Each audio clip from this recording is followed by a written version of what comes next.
Can you recover your deleted Instagram DMs? Well, is it possible? Yes, recovering deleted Instagram DMs is possible, but not directly within the app's chat interface.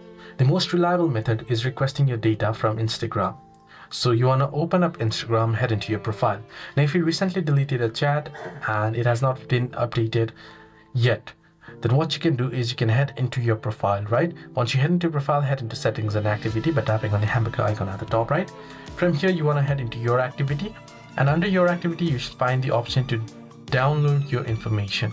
If you're unable to find it there, scroll down, and down below, you should be able to find the option here to download your information. So what you want to do is, now after the meta option, if the meta option or feature is already available for you in your region, what you can do is you can head into account center, you can head into your information and permissions, and here you can see export your information, tap on it, then select your particular account, Instagram account, login, and then you will be able to download it. Hope this video was helpful. Do like and subscribe.